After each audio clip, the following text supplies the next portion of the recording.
turquoise, an ancient and mysterious gemstone, rich in symbolism.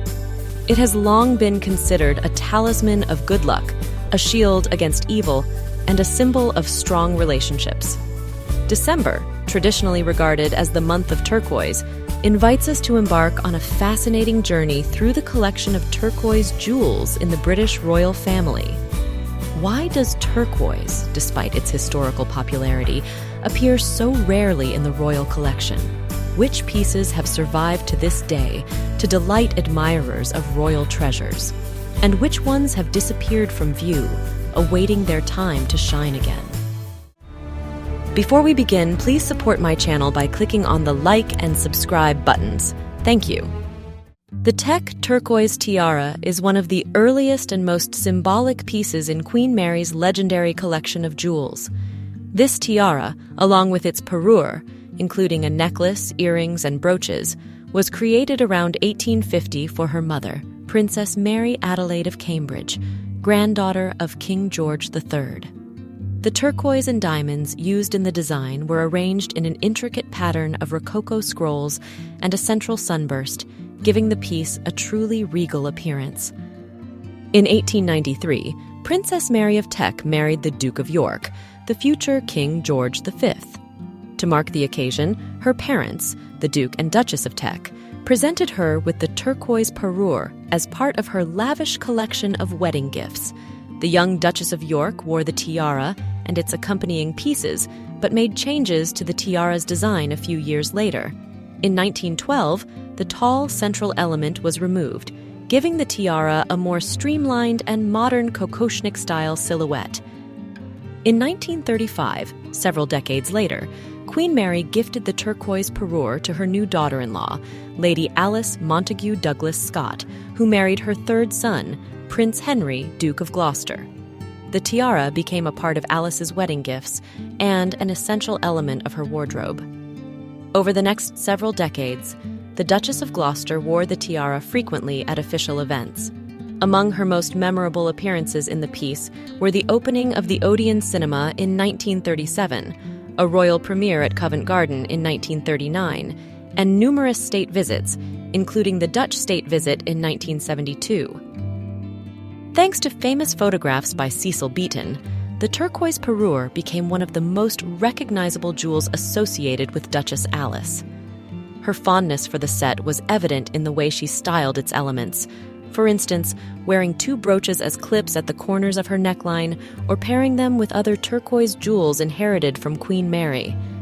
In the late 1970s, the tiara and other elements of the parure passed to Alice's daughter-in-law, Birgit, the current Duchess of Gloucester. Birgit has occasionally worn the tiara at official events, such as Guildhall banquets during state visits. In 2015, she paired the tiara with her ensemble during the state visit of the President of Mexico. It is wonderful that this tiara has survived to the present day and continues to grace important royal occasions. It's a rare delight to see a piece that is over 150 years old still in use. Since Queen Mary's time, the tiara has undergone no significant alterations, which, in my view, makes it all the more special. I hope we will see the Teck Turquoise Tiara sparkle on members of the royal family for many years to come. The Persian Turquoise Tiara is a jewel with a rich history rooted at the very heart of the British royal family. This elegant tiara was created by the renowned jewelry house Gerard in the early 20th century as part of a parure that also included a necklace, earrings, and a brooch. The standout feature of the set is the vibrant Persian turquoise surrounded by diamonds. The design's symbolism, incorporating lovers' knots and laurel wreaths, earned the tiara its alternate name, the Triumph of Love. Originally crafted in the popular Kokoshnik style, the tiara was never worn by its first owner, Queen Mary, who favored another turquoise parure in her collection. Despite this, Queen Mary acquired the set and, in 1923, presented it as a wedding gift to her daughter-in-law Elizabeth Bowes-Lyon on behalf of her husband, King George V. At the time, Elizabeth was the Duchess of York, and she made slight modifications to the tiara's design, removing the top row of diamonds to give it a lighter and more modern look. In this form, The tiara became a significant part of her collection in the 1920s and 1930s. However, after her husband ascended the throne in 1937, making Elizabeth the queen consort, the turquoise parure was no longer seen in public. The tiara gained a second life in 1951 when the Queen Mother gifted the entire parure to her younger daughter, Princess Margaret, on her 21st birthday. At this stage in her life, Margaret had already developed a taste for striking jewelry, and the turquoise parure quickly found a prominent place in her collection. The tiara became Margaret's second largest jewel, after the famous Poltimore tiara. Princess Margaret often wore the parure, combining its elements for official events, balls, and premieres. One memorable appearance was in 1967 at the royal premiere of The Taming of the Shrew. Over time, Margaret added other turquoise pieces to her collection, including an elegant bow brooch. After Princess Margaret's death in 2002, a significant portion of her jewelry was auctioned to settle inheritance taxes. However, the turquoise parure was not included in the sale, and its fate remains a mystery. Some believe it is in the possession of one of Margaret's children, Viscount Linley or Lady Sarah Chatto. Others suggest that the parure may have been a lifetime loan to Margaret, meaning it should have returned to the royal collection upon her passing. Personally, I would love to see the turquoise parure securely housed within the royal vaults. Such an exquisite piece deserves to shine on the public stage once more. Imagine how stunning this tiara would look on the Princess of Wales or another member of the royal family. Let's hope that one day this remarkable set will find new life, adorning a modern royal for all to admire. Queen Alexandra's turquoise tiara is a piece that embodies a rich history and the intricate ties between the British and Norwegian royal families. Created in the early 20th century, this tiara was a gift from King Edward VII to his wife, Queen Alexandra, for her 58th birthday in 1902. The choice of turquoise was no coincidence. Newspapers of the time noted how beautifully the stone complemented her fair hair and still lovely complexion. The tiara's design features intricate Indian-inspired motifs, with dazzling diamond ornaments set against vivid turquoise stones, creating a refined and exotic appearance. However, Queen Alexandra was rarely photographed wearing colorful jewels, and no public images of her in this tiara are known to exist. After Queen Alexandra's death in 1925, the tiara was inherited by her daughter, Queen Maud of Norway. Maud, known for her love of turquoise jewelry, many pieces of which were wedding gifts, added the tiara seamlessly into her collection. In March 1929, Queen Maud wore it at a pre-wedding gala in Oslo to celebrate the marriage of her son, Crown Prince Olav, to Princess Martha of Sweden. This event marked one of the tiara's most memorable appearances. However, the tiara disappeared from public view after Queen Maud's sudden death in 1938. At the time, the tiara was in England, where Maud had brought her jewels for cleaning.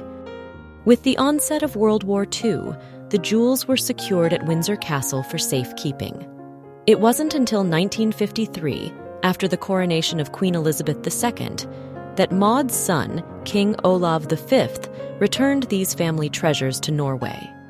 Since then, the tiara has had a new custodian, Princess Astrid, the daughter of King Olav V. Princess Astrid has actively worn the tiara for decades, showcasing it at significant events. Among her most notable appearances are Queen Elizabeth II's visit to Norway in 2001, Crown Prince Haakon's wedding in the same year, King Harald V and Queen Sonia's 80th birthdays in 2017, and a diplomatic banquet in Oslo in 2019. Princess Astrid often pairs the tiara with other turquoise pieces from her grandmother Queen Maud's collection. The tiara remains in remarkable condition, and its story continues to unfold. Princess Astrid has already declared that after her passing, the tiara will return to the main royal collection of Norway, ensuring its legacy endures for future generations. The Queen's Jordanian turquoise parure is a rare example of turquoise jewelry within Queen Elizabeth II's collection. This stunning set consisting of a necklace and earrings, was presented to the Queen in 1966 by King Hussein of Jordan during his state visit to the United Kingdom. The necklace features an intricate design of turquoise clusters accented with diamonds and sapphires, while the earrings echo the same motifs.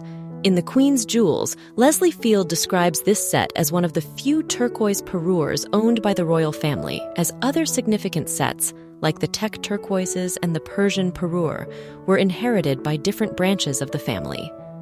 King Hussein's thoughtful gift has become a treasured part of the Queen's collection. The Queen first wore the parure almost 2 decades later, in March 1984, during her state visit to Jordan. At a banquet in Amman, she paired the turquoise jewels with the Girls of Great Britain and Ireland tiara and Queen Mary's Lover's Knot brooch, underscoring the warm relations between the two royal families. The parure's next appearance came in 1992 during the Queen's visit to Germany. At the Berlin tattoo event in the Deutschlandhalle, she complemented the turquoise with a striking orange gown embellished with turquoise and gold beading. A month later, the Queen wore the parure again for a concert by the Oslo Philharmonic Orchestra in London, this time pairing it with a blue and purple gown. After 1992, the parure has not been seen in public. Despite its absence, the set remains an important symbol of royal diplomacy and the art of gifting. Given its unique origins, it would be wonderful to see this beautiful turquoise parure worn again, perhaps by Queen Camila or the Princess of Wales during future visits to Jordan or other significant occasions. For now, we can only hope this exquisite ensemble will once again grace a royal appearance. The Pakistani turquoise necklace is a unique piece gifted to Queen Elizabeth II in 1966 by President Ayub Khan of Pakistan. The gift was presented during the only official visit of a Pakistani leader to the United Kingdom, following the country's independence in 1947. The necklace, a traditional South Asian dolada har, originally featured 2 rows of turquoise stones, gold elements, and seed pearls. The Queen first wore the necklace at a gala performance held in honor of the Pakistani president, pairing it with Queen Mary's Lover's Knot tiara. This thoughtful combination highlighted the significance of the visit and strengthened the diplomatic ties between the two nations. A few years later, in the early 1970s, the necklace was shortened to a single row, with the remaining pendants transformed into a pair of earrings. The newly reconfigured set was passed to Princess Anne, who frequently wore it throughout the decade, particularly for gala events. In recent years, however, the Pakistani turquoise necklace has become a rare sight. Its last notable appearance was at Royal Ascot in 2007. Since then, the necklace has remained out of the public eye. It would be wonderful to see this exquisite piece make a comeback, perhaps during a future visit by Pakistani dignitaries to the United Kingdom. Hopefully, Princess Anne will once again showcase this stunning necklace at a significant event. Queen Camilla's turquoise demi-parure is a sophisticated heirloom linked to her paternal family, the Shans. This set includes a striking turquoise necklace with diamond elements and matching earrings, which Camilla wore long before joining the royal family. The necklace features an elegant design with large turquoise stones surrounded by diamonds, interspersed with delicate diamond festoons that add a light and refined touch. The earrings, though of a different style, visually complement the necklace and were likely acquired separately. The necklace is believed to have been inherited from Camilla's father, Major Bruce Shand, and holds deep sentimental value.